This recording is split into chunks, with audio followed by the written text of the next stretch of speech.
Hello everyone, welcome to my YouTube channel. So this is Aditya Kesharwani ADTK sir. So I hope आज आप लोग बहुत ही एकदम एनर्जी के साथ रेडी होंगे क्योंकि लास्ट टर्म में हमने क्या ख़त्म किया था, organic reaction mechanism part first, जिसमें हमने क्या स्टडी किया था, जितनी भी ऑर्गेनिक रिएक्शन में बेसिक चीज़ें होती है वो चाहे रिएक्शन कि जब हम देखते हैं कि सॉल्वेंट पे कैसे डिपेंड करेगी, न्यूक्लियोफिलिक पे कैसे डिपेंड करेगी, बेसिसिटी के बारे में, लिविंग ग्रुप एबिलिटी हमने देखी थी, और सॉल्वेंट का तो एक ज़बरदस्त रोल ही अलग कुछ होता है, तो वो सारी हमने बात कर ली थी बेसिक में। आज हमारी जो मेन कहानी, इंपॉर्टेंट कहानी, आप देख रहे होंगे न्यूक्लियोफिलिक सब्स्टिट्यूशन रिएक्शन मैंने लिख रखा है। यहाँ पे मैं एक चीज़ और लिख देता हूँ, ये हमारा जो एक चैप्टर है, ये हमारा इसमें कौन कौन सा चैप्टर कवर होगा, एल्काइल हैलाइड होगा, और अगला है alcohol, phenol and ether. Alcohol, phenol and ether. Alcohol and ether, phenol के तो चलो हम बाद में देख लेंगे। अल्कोहल और ईथर की जितनी रिएक्शंस आती उनमें से 50% रिएक्शन इस चैप्टर में आपका न्यूक्लियोफिलिक सब्स्टिट्यूशन रिएक्शंस में कवर होने वाला है। तो मेरे भाई दिल थाम के बैठिएगा क्योंकि पूरे लेक्चर आपको देखने हैं, और क्योंकि मैं इतना ही बिंदास बताने वाला हूँ, इतने सारे एग्जाम्पल कराने वाले, आप चाहे जेईई एडवांस हो, चाहे जेईई मेंस हो, चाहे नीट हो। नीट वालों स्टूडेंट्स के लिए मेरी एक रिक्वेस्ट होगी, क्योंकि बेटा आप हम सबको पता है नीट 2024 जो होगा, इस बार पेपर एनटीए कंडक्ट करा रहे हैं, तो वी डोंट नो कैसा पेपर आएगा। अभी तक तो कंपेरेटिवली जेईई मेंस के थोड़ा सा इजी आता था, बट बेटा इस बार कुछ भी हो सकता है, तो अपने को पढ़ना अच्छे लेवल का, ये नहीं कि यार कुछ भी पढ़ लें, थोड़ा ही एग्जाम्पल करें, नहीं, पढ़ेंगे अच्छे लेवल का, वो अगर जैसा भी एग्जाम में आएगा उसके अकॉर्डिंग परफॉर्म करेंगे, लेकिन अपने को पढ़ना एकदम बिंदास है। देख लो, मैं आपको थोड़ा सा आइडिया दे देता हूँ कि इस चैप्टर में अपन क्या क्या पढ़ने वाले। सबसे पहले हम न्यूक्लियोफिलिक सब्स्टिट्यूशन रिएक्शन में देखेंगे SN1 रिएक्शन, फिर आएगा SN2, फिर SNI, फिर आता है SN डैश। SN डैश में भी SN1 डैश और SN2 डैश, फिर आता है ARSN जिसमें ARSN1, ARSN2 बेंजाइन। अच्छा, इन तीनों के बारे में अपन डिटेल में स्टडी करेंगे जब अपन एरोमेटिक कंपाउंड पढ़ रहे होंगे तब। फिर लास्ट में आता है SNNGP रिएक्शन। तो ये हमारे चैप्टर का ओवरव्यू है। जल्दी से एक बार आप इसको नोट डाउन कर लो, और नोट डाउन करने के बाद हेडिंग डालेंगे हम सब SN1 रिएक्शन। जल्दी से आप नोट डाउन करो, मैं रेस करता हूँ, वीडियो पॉज करके इसको नोट डाउन करो, और हेडिंग होगी हमारी SN1 रिएक्शन। तो आज अपन बात करेंगे SN1 रिएक्शन की। SN1 रिएक्शन 2 लेक्चर शायद मोस्ट प्रोबेबली 2 में तो खत्म हो जाएगा। फिर उसके बाद आगे चल के अपन देखेंगे SN2 आएगा। इंपॉर्टेंट बातें जो आपको मैंने बेसिक सिखा रखी, उन सब का आज यूज़ होने वाला। मेरे भाई तैयार रहिएगा, एकदम बहुत ही एकदम आतंक मचाएंगे हम लोग। तो हेडिंग डाल लो SN1 रिएक्शन। SN1 रिएक्शन, जिसको ब्रैकेट में लिखना यूनिमॉलिक्यूलर न्यूक्लियोफिलिक सब्स्टिट्यूशन रिएक्शन बोला जाता है। न्यूक्लियोफिलिक सब्स्टिट्यूशन रिएक्शन, सब्स्टिट्यूशन निकला रिएक्शन। S1 का मतलब है यूनिमॉलिक्यूलर न्यूक्लियोफिलिक सब्स्टिट्यूशन रिएक्शन। अच्छा, यूनिमॉलिक्यूलर ही क्यों बोलते हैं, इसके पीछे एक रीज़न है। वो रीज़न हम समझेंगे जब इसके हम मैकेनिज्म सीखेंगे। मेरे भाई ध्यान से देखिएगा, बहुत इंपॉर्टेंट कॉन्सेप्ट शुरू करने जा रहा हूँ, सबको ध्यान से देखना है। बहुत बेसिक जो बातें हमने सिखाए थे उन सब का एप्लीकेशन है यही, ठीक है मेरे भाई। होता क्या है कि सपोज हम कोई भी क्या लेते हैं, एल्काइल हैलाइड लेते हैं। क्या लेते हैं, एल्काइल हैलाइड, RX जिसको बोलते हैं। उसमें अपन क्या डाला, हमने देखा न्यूक्लियोफाइल डाला, तो हमने क्या देखा था मेरे भाई कि न्यूक्लियोफाइल क्या कर रहा है, X को रिप्लेस कर देता है, तो क्या बनता है RNU, और X क्या हो जाता है, निकल जाता है। ये न्यूक्लियोफाइल नेगेटिव चार्ज था, ऐसा। तो अब यहाँ पे कैसे SN1 रिएक्शन में मैकेनिज्म कैसे होती है, उस मैकेनिज्म को हमको समझना है। और ध्यान से देखिएगा, मैं मैकेनिज्म पे ही आ रहा हूँ।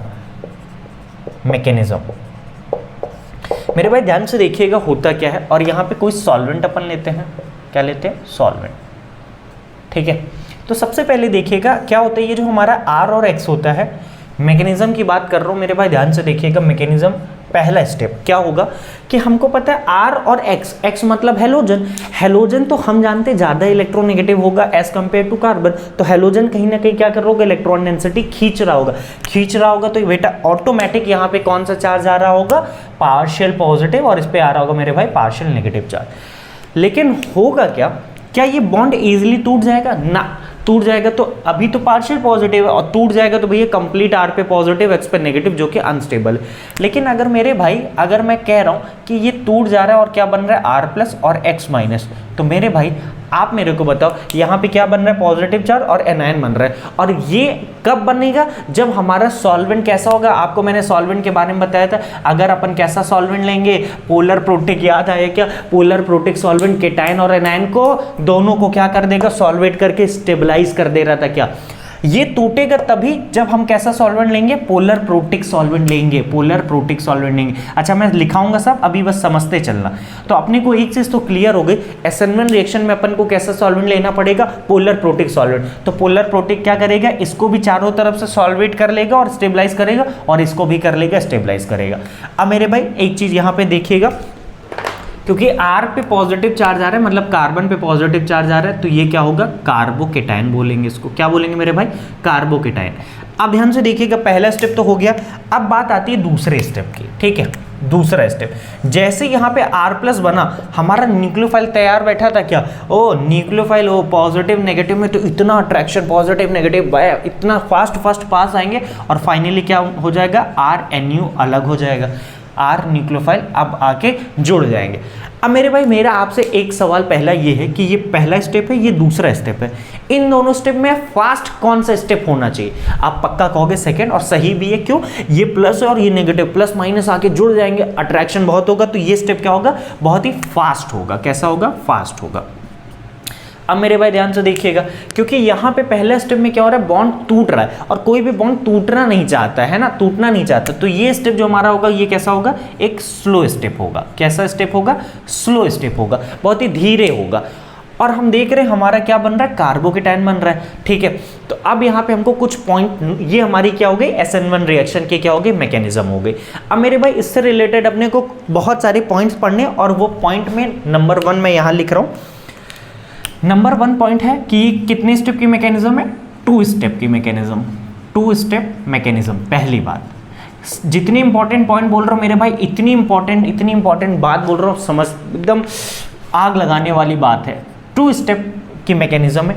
दूसरा, यहाँ पे किस तरीके का सॉल्वेंट हमको लेना चाहिए, पोलर प्रोटिक कि नॉन पोलर, क्या प्रोटिक, पोलर प्रोटिक सॉल्वेंट। आपको मैंने पहले भी बता रखा है, polar protic solvent favours the reaction, favours the reaction कर लेना। 2 step mechanism, polar protic solvent favours reaction. अब मेरे भाई ये हो गया। अब ये पोलर प्रोटिक, अच्छा हाँ ठीक है, न्यूक्लियोफाइल पे अगर नेगेटिव चार्ज भी मत लिखो, ऐसे लिख लो बस, RNU लिख लो, और यहाँ पे ये जुड़ गया, और ये क्या है, निकल गया। हाँ ये R न्यूक्लियोफाइल जो भी अपना होगा, ठीक है। चार्ज ना भी लिखो तो अपन कुछ भी हो सकता है। तो पहली चीज तो हम देख लिए 2 स्टेप मैकेनिज्म। दूसरा क्या, polar protic solvent favours the reaction. तीसरी बात क्या है कि स्लोवेस्ट स्टेप इज, लिखो तीसरी बात, स्लोवेस्ट स्टेप इज फर्स्ट, ऐसा या तो लिख लो, और first step is slowest step, ठीक है। स्लोवेस्ट स्टेप है जो हमारी फर्स्ट जो पार्ट है वो हमारा क्या है, स्लोवेस्ट स्टेप है। तो याद रखिएगा, अगर मुझे किसी चीज़ को स्टडी करना है, सपोज कि मुझे यार कोई चीज़ को स्टडी करना है, उसके बारे में जानना है, तो अगर मैं उसको धीरे धीरे करके ऑब्जर्व करूंगा, तो मैं उसको क्या कर सकता हूँ। जैसे सपोज मैंने आपको GOC में कहानी सुनाई थी, पप्पू चप्पू की कहानी याद है, नहीं पप्पू चप्पू नहीं, मैंने उसका दिनेश नाम रखा था। अगर अपने को दिनेश के बारे में पता करना है, तो अगर वो मान लो मैं उसको देख ही नहीं पा रहा हूँ, 1 घंटा देख रहा हूँ, 2 घंटा नहीं देख पा रहा हूँ, अगर मुझे दिनेश के बारे में या किसी के बारे में आपको पता करना है, तो आपको उसको हर एक उसके किसी के बारे में आपको पता करना है, तो आपको उसको क्या करना पड़ेगा, छोटा हर थोड़ी देर में उसको ऑब्जर्व करना पड़ेगा। तो जब स्टेप, जैसे ये पहला स्टेप है, ये क्या स्लो स्टेप है, तो स्लो स्टेप पे कैसे हो रहा होगा, हम धीरे करके ऑब्जर्व कर लेंगे, तो ये हमारा क्या होगा, इसी से हम क्या कर सकते हैं, रिएक्शन रेट जो होगा, कौन सा रिएक्शन जल्दी प्रोडक्ट बनाएगा, जो रेट होता है वो रेट हमेशा याद रखिएगा स्लो स्टेप पे डिपेंड करता है, फास्ट स्टेप पे कभी भी नहीं डिपेंड करता। तो यहाँ पे जो रेट डिटरमाइनिंग स्टेप होगा, कौन सा, रेट डिटरमाइनिंग, ऐसे लिख लो, first step is rate determining step, first step is rate determining step, जिसको शॉर्ट फॉर्म में लिखा जाता है मेरे भाई, क्या लिखते हैं, RDS बोलते हैं। तो फर्स्ट स्टेप हमारा क्या है, RDS है। कैसा स्टेप है, फर्स्ट स्टेप हमारा रेट डिटरमाइनिंग स्टेप है मेरे भाई। याद रखिएगा, रेट डिटरमाइनिंग स्टेप जो हमारा होता है, उसी से हम रिएक्शन के बारे में बताएंगे कि अगर ये स्टेप जितना तेजी से होगा, उतना ही तेजी से क्या बनेगा, प्रोडक्ट बनेगा। क्या होगा, उतना ही तेजी से प्रोडक्ट बनेगा। तो इसको और करके एक और पॉइंट में ऐसे लिख लेना, इसी में और करके बता देता हूँ, लिख लेना काइनेटिक्स मतलब रेट की बात कर रहे हैं। Kinetic of SN1 reaction is directly proportional to. अब फर्स्ट स्टेप में हो क्या रहा है मेरे भाई, ध्यान से देखिएगा। फर्स्ट स्टेप में हम अपन क्या ले रहे थे, RH ले रहे थे, तो डायरेक्टली प्रोपोर्शनल किसके है, सिर्फ और सिर्फ एल्काइल हैलाइड। यहाँ क्या ले रहे हैं, एल्काइल हैलाइड। तो स्लो स्टेप हमारा क्या है, पहला स्टेप, और पहले स्टेप में अपन क्या ले रहे हैं, एल्काइल हैलाइड। तो याद रखिएगा kinetic of SN1 reaction is directly proportional to RH, मतलब एल्काइल हैलाइड के सिर्फ कंसंट्रेशन पे हमारी इसकी रेट जो होगी वो सिर्फ और सिर्फ किस पे डिपेंड करेगी, एल्काइल हैलाइड के कंसंट्रेशन पे। तो पांचवी बात इसको अपन क्या बोलेंगे, जो मैंने आपको बोला था ना, यूनिमॉलिकुलर। क्यों यूनिमॉलिकुलर है, क्योंकि सिर्फ और सिर्फ ये एक ही के कंसंट्रेशन पे डिपेंड कर रही, दैट्स व्हाई इसको बोले यूनिमॉलिकुलर। तो लिख लेना, it is a unimolecular reaction, it is a unimolecular reaction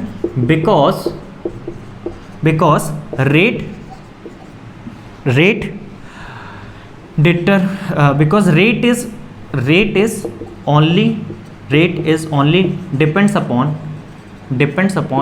concentration of alkyl halide, या जिसको अपन alkyl halide, जिसको अपन क्या बोल रहे हैं मेरे भाई, RH बोल रहे हैं। क्या बोल रहे हैं, RH। ठीक है। छठी बात हम देख रहे हैं कि यहाँ पे हमारा एक इंटरमीडिएट बन रहा है, और इंटरमीडिएट क्या बन रहा है, कार्बोकेटायन। तो लिख लेना here a intermediate is form, that is carbocation. क्या लिखा आपने, दैट इज कार्बोकेटायन। एक बार मैं चेक कर लेता हूँ आपको दिख रहा है कि नहीं दिख रहा है।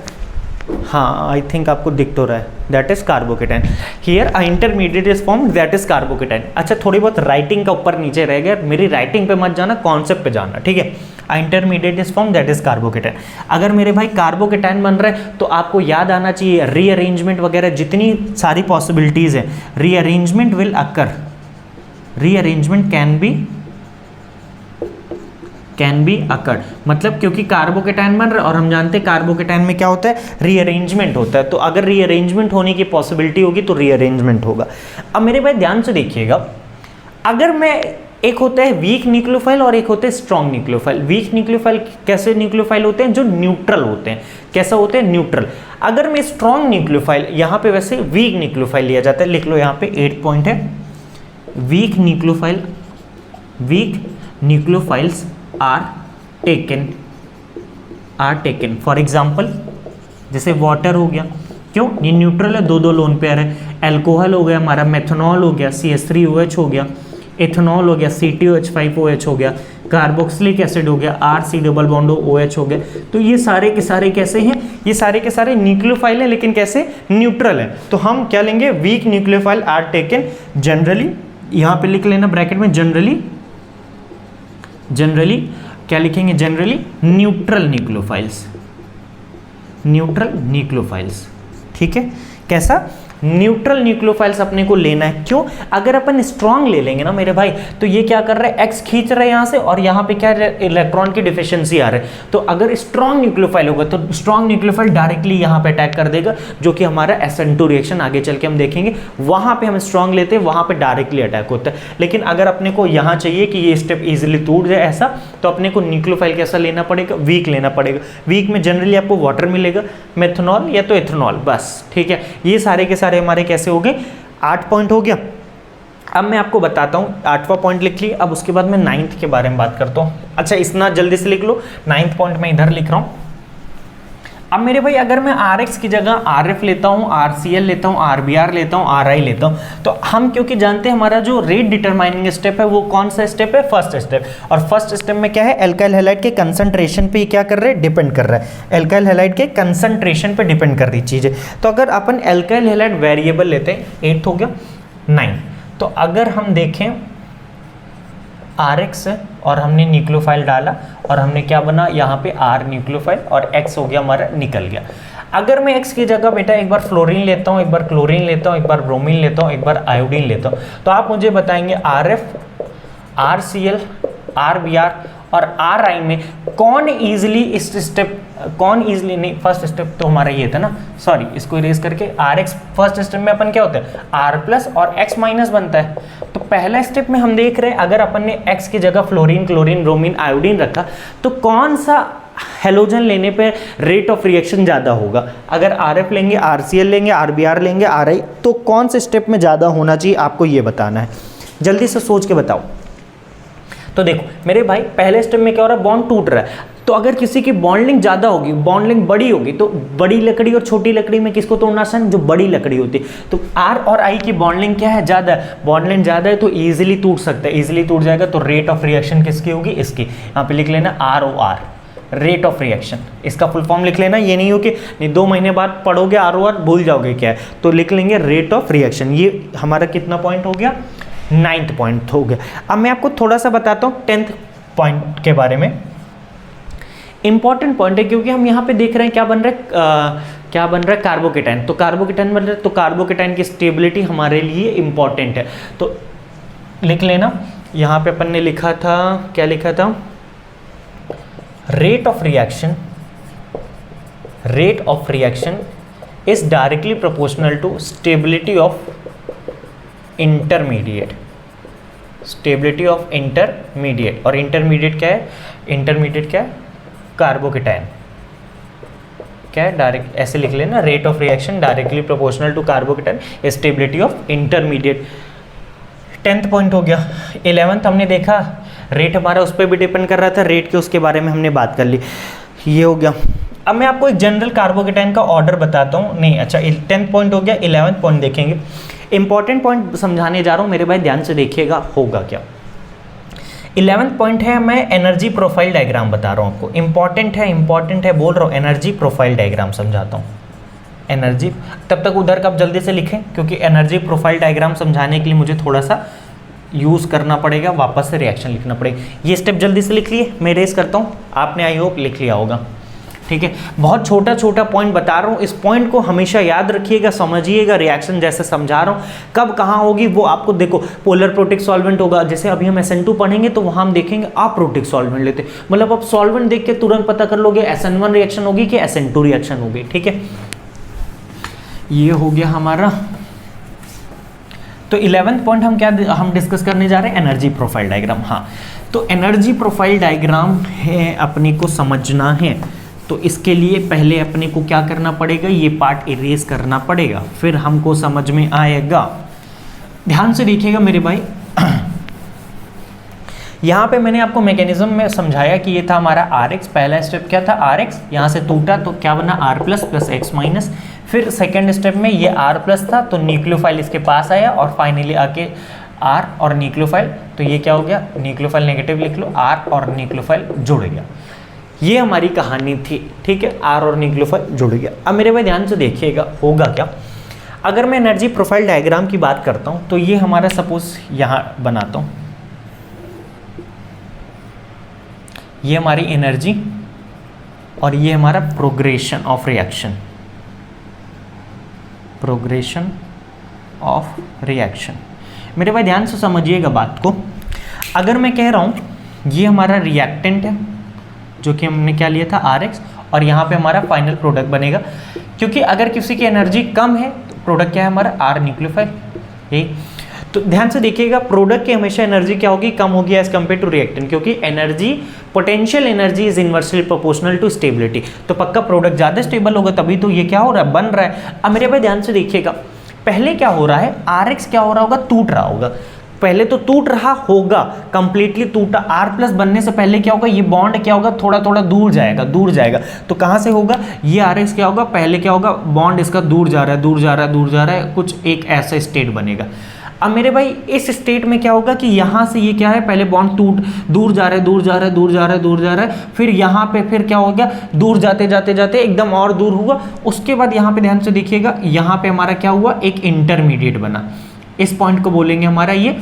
अच्छा देखो, दो चीजें हैं, एक होता है ट्रांजिशन स्टेट और दूसरा होता है इंटरमीडिएट। ट्रांजिशन स्टेट में क्या होता है कि जैसे ये R है और ये X, तो पहले अगर बॉन्ड टूट रहा है तो पहले ये दूर जा रहे हैं, तो ये जो दूर जा रहे हैं स्टेप हम समझा रहे हैं, ये हमारे क्या ट्रांजिशन स्टेट। एक ऐसा स्टेट जहां पे हम रिएक्टेंट यहाँ से यहाँ तक पहुँच जो रहा है, कन्वर्ट हो रहा है, उसके बीच का जो स्टेप होता है, कहानी होती है, उसको हम बोलते हैं ट्रांजिशन स्टेट। ठीक है, तो ट्रांजिशन स्टेट में क्या हो रहा है, अगर आर और एक्स दूर जा रहे हैं, दूर जा रहे हैं, दूर जा रहे हैं, तो ये हमारा क्या मिला आपको, ट्रांजिशन स्टेट मिला। इसको ट्रांजिशन स्टेट फर्स्ट बोलते हैं। ठीक है, अब यहाँ के जाने के बाद अब भैया क्या होने लगा, ये अब थोड़ा सा स्टेबलाइजेशन आने लगा, क्योंकि यहाँ पे क्या बनने लगा, पहले दूर जा रहा है, दूर जा रहा है, फिर फाइनली जाके निकल गया, तो ये थोड़ा सा अपने आप को स्टेबल फील करेगा, तो इसको बोला जाता है इंटरमीडिएट। क्या बोलेंगे, इंटरमीडिएट, जो कि हमारा क्या, कार्बोकेटायन बन गया। अब कार्बोकेटायन बन गया, फिर आ रहा है इसके पास न्यूक्लियोफाइल, पहले कार्बोकेटायन ठीक है भैया मैं बन गया, अब न्यूक्लियोफाइल आ रहा है इसके पास फिर से पास, तो कहीं ना कहीं फिर से क्या होगी, थोड़ी सी एनर्जी इसकी बढ़ने लगेगी, वापस से एनर्जी बढ़ेगी। लेकिन क्या इससे बढ़ जाएगी, क्या इसके ऊपर जाएगी, नहीं जाएगी मेरे भाई। क्यों, पहले स्टेप में तो टूट रहा है, टूटने में तो क्या है, सिस्टम बहुत ज़्यादा अनस्टेबल, लेकिन जब जुड़ रहा होगा तो स्टार्टिंग में एनर्जी थोड़ी सी, क्योंकि दूर है तो पास आ रहा होगा तो थोड़ी सी एनर्जी बढ़ेगी, जब और पास आ जाएगा तो रिएक्शन फिर वापस से स्टेबलाइज होने लगेगी। तो मेरे भाई ध्यान से देखिएगा, ये हमारा इंटरमीडिएट है, और फिर उसके बाद थोड़ा सा जैसे हमारे यहाँ स्टेप में क्या हो रहा है, ध्यान से देखिएगा, यहाँ पे मैं दिखा रहा हूँ आर एक्स टूट रहा है, डैश डैश डैश मतलब दूर जा रहा है, और यहाँ पे क्या है, आर प्लस बन जा रहा है। अब इस स्टेप में क्या होगा, ये ऐसा गया और ये फाइनली कुछ ऐसा बन गया, और ये होगी हमारी ट्रांजिशन स्टेट सेकेंड, जहाँ पे आर प्लस और न्यूक्लियोफाइल आपस में क्या हो रहे होंगे, जुड़ रहे होंगे, आर प्लस और न्यूक्लियोफाइल दोनों स्टेट पास आ रहे हैं, तो पास आते आते आते आते फाइनली हमारा प्रोडक्ट बन गया। अगर प्रोडक्ट जुड़ गया तो आपने को देखा कि आर न्यूक्लियोफाइल जुड़ गया, तो ये हुई हमारी एनर्जी प्रोफाइल डायग्राम। ठीक है, ये हमारा कौन सा पॉइंट था, 10। तो एनर्जी प्रोफाइल डायग्राम में लिख लेना, इन दिस मैकेनिज्म को मैं MCZ से डोनेट करूंगा। In this mechanism two transition states are formed,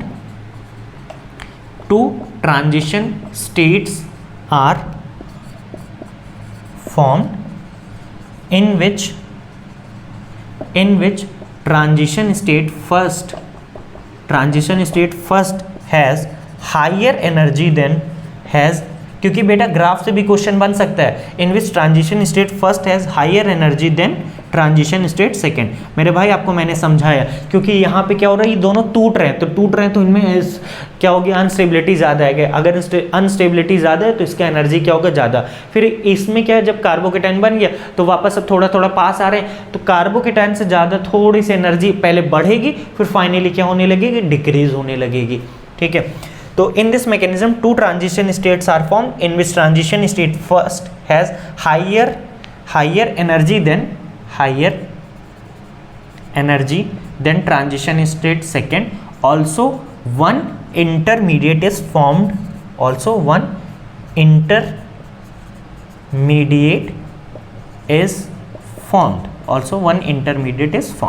जल्दी से इतनी कहानी लिख लीजिए, एनर्जी प्रोफाइल डायग्राम ड्रॉ करिए। ये 11th पॉइंट था, 11th पॉइंट जल्दी से लिखिए। उसके बाद अपन किस में मूव करेंगे, 12th पॉइंट पे।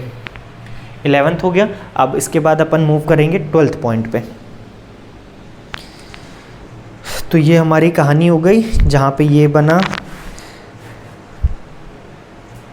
ठीक है, जब हम SN2 का देखेंगे अगले, जब हम SN2 पढ़ेंगे तो SN2 का डायग्राम ऐसे नहीं, एक ही स्टेप में सीधा अटैक और सीधा निकला, वहाँ ठीक है, वहाँ पढ़ेंगे, वहाँ देख लेंगे।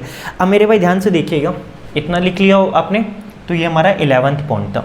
अब मैं 12th पॉइंट बताने जा रहा हूँ, जिसका हमें बहुत ही मतलब इतना कयामत वाली बात बोलने जा रहा हूँ, एकदम जहर वाली बात बोलने जा रहा हूँ, एकदम मतलब सुन के आपको मज़ा ही आ जाएगा। 12th पॉइंट डालना, stereo chemistry of SN1 reaction.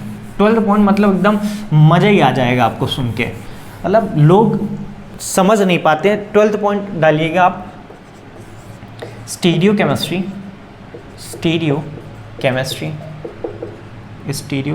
Of SN1 reaction कि stereochemistry of SN1 reaction. मेरे भाई ध्यान से देखिएगा, अगर मैं कह रहा हूँ, अगर मैं स्टीरियो केमिस्ट्री की बात कर रहा हूँ, तो यहाँ पे एक पॉइंट लिखिएगा, when living group is present on, जो हमारा निकल रहा है, when living group is present on chiral centre, जल्दी से लिखिएगा, when living group is present on chiral centre, then in SN1 reaction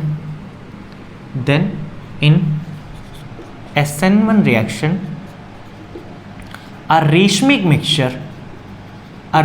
mixture is formed, a racemic mixture is formed, क्या लिखा आपने यहाँ पे, मैंने आपको बोला था, क्या बोला था मैंने यहाँ पे आपको बोला, when living group is present on chiral then in SN1 reaction, हाँ, then in SN1 reaction a racemic mixture is formed, bracket में लिख लेना more than one product, more than one product, more than one product लिखना, because during the reaction, during the reaction, during the reaction a intermediate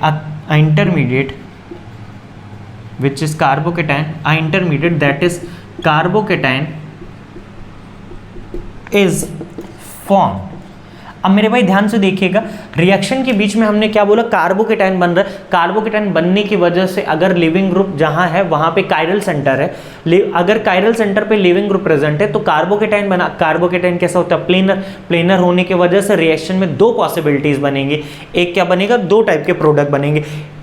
important point बोल रहा हूँ, आगे चल के अपन जब SN1 SN2 दोनों पढ़ लेंगे तब कंपैरिजन भी करेंगे, तब भी आपको क्लियर समझ में आएगा कि इसमें क्या है, दो प्रोडक्ट बनते हैं, जबकि SN2 रिएक्शन में ओनली एक प्रोडक्ट मिलता है। ये सब इंपॉर्टेंट पॉइंट है, याद रखना, इसको भूलना नहीं है आपको।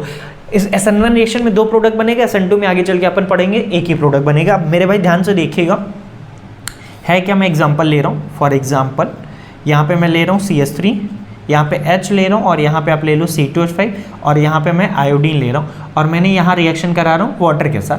वाटर एक कैसा सॉल्वेंट भी है और कैसा न्यूक्लियोफाइल भी, और न्यूक्लियोफाइल भी कैसा वीक है। तो मेरे भाई सबसे पहले क्या हुआ होगा, एक कार्बोकेटाइन बना होगा, क्या यहाँ से निकला, तो ये क्या बना, कार्बोकेटाइन, और यहाँ पे हमारा था हाइड्रोजन, यहाँ पे था CH3, और यहाँ पे था C2H5। कार्बोकेटाइन बनने का मतलब समझ रहे हैं आप, कार्बोकेटाइन बनने का मतलब क्या होता है, अगर मैं डायग्राम ड्रॉ करूँ तो ये बीच में कार्बन है, ये हमारा प्योर p ऑर्बिटल होगा जिसमें पॉजिटिव चार्ज, एक हाइड्रोजन ऐसे, एक CH3 ऐसे मेरे भाई, और एक C2H5 ऐसे, मतलब तीन बॉन्ड प्लेन में होंगे, और ये हमारा क्या है, प्लेन में p ऑर्बिटल प्रेजेंट है, प्लेनर हो गया, कार्बोकेटाइन प्लेनर हो गया। तो मेरे भाई ध्यान से देखिएगा, पॉजिटिव ऐसे ही कार्बन पे लिख लो, कार्बन पे पॉजिटिव चार्ज। अब मेरे भाई इसके पास वैकेंट ऑर्बिटल हो गया।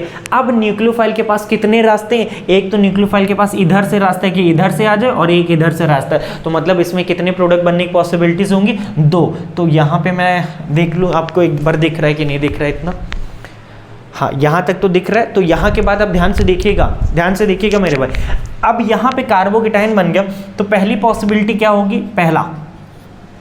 पहली पॉसिबिलिटी होगी कि इधर ही से जुड़ जाए, ये हाइड्रोजन और ये है मेरे भाई CH3, और ये क्या है C2H5, और अपन यहाँ पे न्यूक्लियोफाइल लिख लेते हैं। चलो अभी NU लिख लो बस, ठीक है, क्या लिखेंगे अपन, न्यूक्लियोफाइल, ये न्यूक्लियोफाइल। तो यहाँ पे एक न्यूक्लियोफाइल या तो इधर ही जुड़ गया, या तो हमारी पॉसिबिलिटी थी दूसरी, प्लस करके लिखना कि न्यूक्लियोफाइल इधर जुड़ जाए, तो इधर कौन आ जाएगा, CH3, और नीचे C2H5 है, और यहाँ पे क्या है, H है। एक बार मैं वापस से चेक करता हूँ आपको दिख रहा है कि नहीं दिख रहा है, हाँ आई थिंक आपको दिख तो रहा है, ठीक है। तो ये हमारी दो पॉसिबिलिटी। और मेरे भाई अगर आप ध्यान से देखेंगे तो ये दोनों आपस में क्या कहलाएंगे, इनैंशियोमर बोलते हैं। क्या, जब कार्बोकेटाइन मिला तो एक बार न्यूक्लियोफाइल इधर से जुड़ गया, एक बार इधर जुड़ गया, कि एक बार इधर जुड़ गया तो हमारा ये बन गया, इधर से जुड़ा तो ये बन गया, दो पॉसिबल प्रोडक्ट बने। और ये आपने स्टीरियोकेमिस्ट्री पढ़ रखा होगा, अगर नहीं पढ़ रखा तो जल्दी में स्टीरियोकेमिस्ट्री थोड़ा सा, मैंने आपको कहा था कि थोड़ा आप बेसिक पढ़ लेना है ना। तो अगर आपने स्टीरियो केमिस्ट्री नहीं पढ़ रखा, जो 11th के बच्चे हैं उनके लिए मैं बोल रहा हूँ, आपने स्टीरियो तो पढ़ा नहीं तो आप इस पॉइंट को छोड़ सकते हो। लेकिन अगर आप 12th के स्टूडेंट हो या ड्रॉपर हो तो आपको ये पॉइंट आना चाहिए कि ये दोनों मेरे भाई आपस में क्या कहलाते हैं, इनैंशियोमर कहलाते हैं। और अगर ये इक्विमोलर मिक्सचर में बनेंगे, ये क्या लिख लेना है, ये क्या मिला हमको, इनैंशियोमर। और इनैंशियोमर एक्चुअली में क्या है, रेशमिक मिक्सचर ही तो, ये दो हमको मिक्सचर मिले कंपाउंड, और रेशमिक मिक्सचर क्या है, ये दोनों आपस में इनैंशियोमर है। क्या, इनैंशियोमर है। ये इंपॉर्टेंट पॉइंट है मेरे भाई इस रिएक्शन के।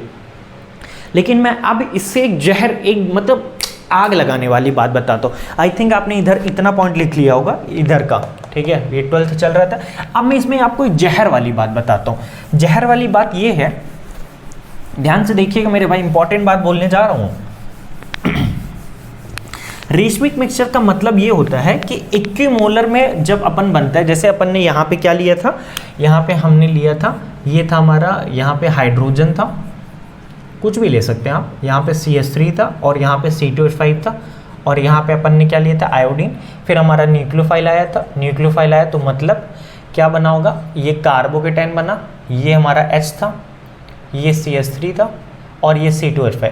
अब न्यूक्लियोफाइल आएगा तो दो पॉसिबिलिटीज़ बनेंगी, दो पॉसिबिलिटीज़ में क्या, न्यूक्लियोफाइल इधर ही जुड़ जाए तो ये हमारा CH3, ये हाइड्रोजन और ये C2H5, और ये हमारा दूसरी पॉसिबिलिटी न्यूक्लियोफाइल इधर से जुड़ जाए तो इधर CH3 आ जाएगा, इधर H, इधर C2H5।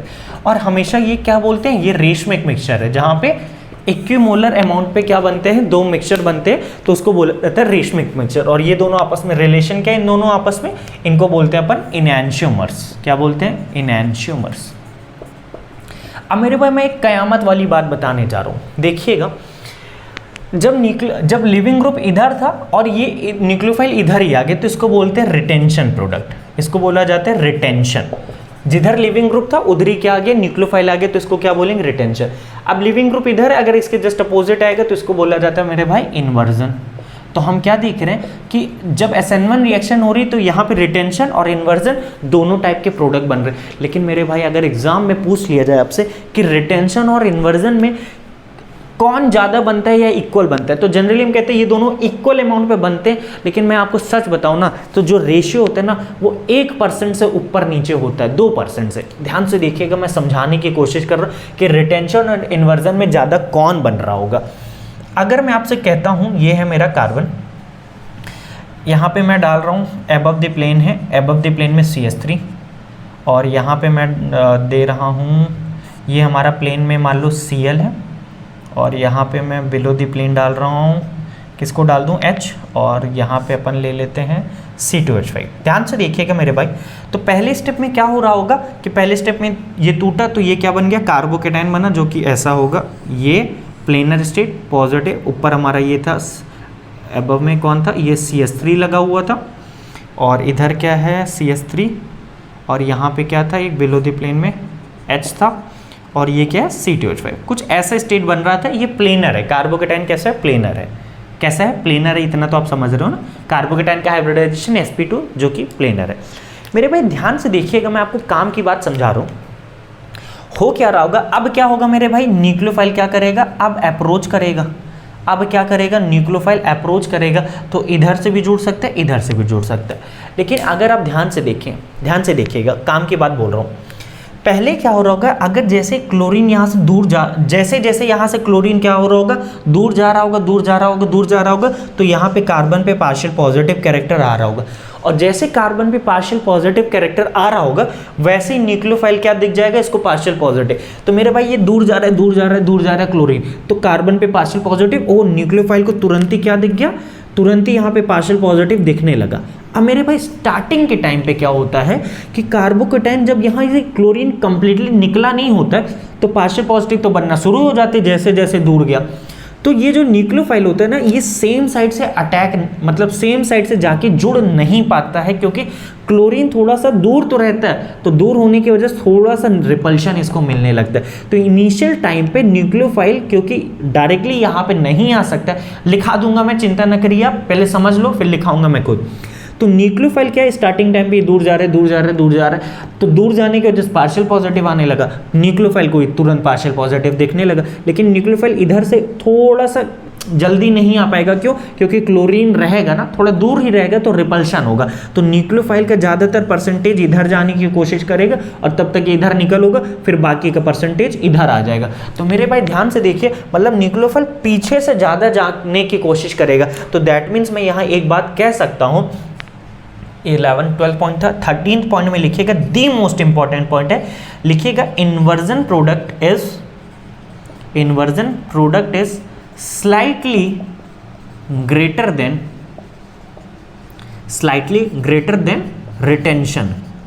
than retention।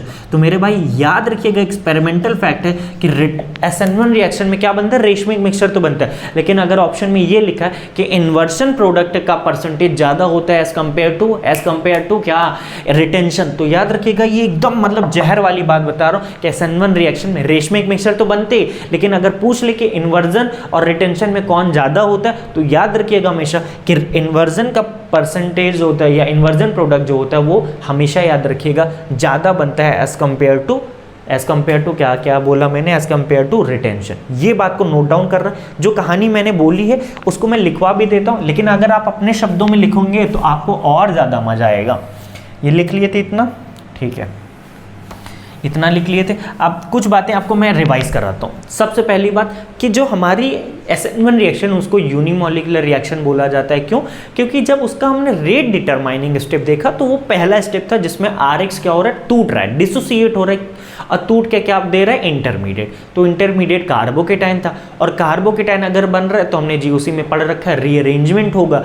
रीअरेंजमेंट के बारे में हम जान गए, रीअरेंजमेंट हो गया। फिर उसके बाद क्योंकि एल्काइल हैलाइड पे डिपेंड कर रहा है, अगर एल्काइल हैलाइड में भी हम RF, RCl, RBr, RI लेते हैं तो हमको पता है क्योंकि पहले स्टेप में बॉन्ड टूट रहा है तो जो बॉन्डिंग जिसकी बड़ी होगी वो इजीली टूट जाएगा, तो RI इजीली हो जाएगा।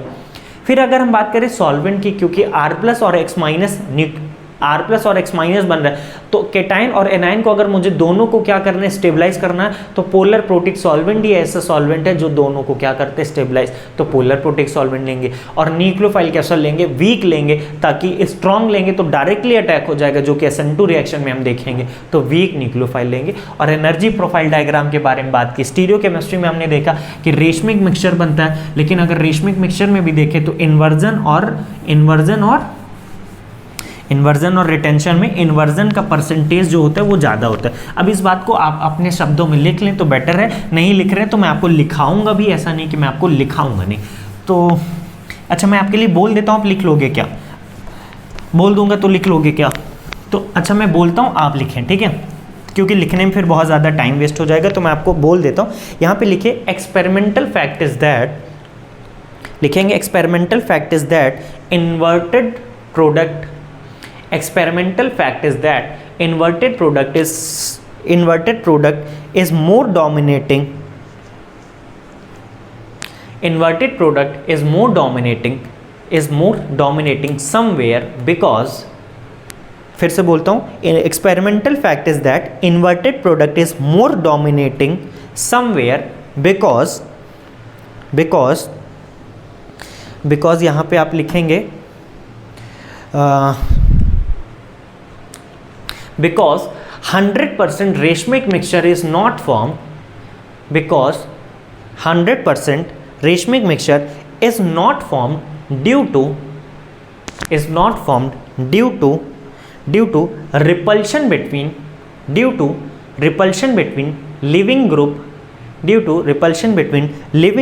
and nucleophile, due to repulsion between nucleophile and living group in initial moment, due to the repulsion between living group and nucleophile in initial moment, if formation of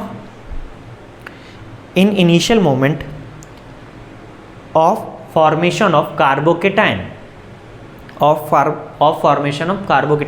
therefore percentage of inversion is greater than percentage of, therefore percentage of क्या बोला मैंने, therefore percentage of inversion product is greater than percentage of retention product।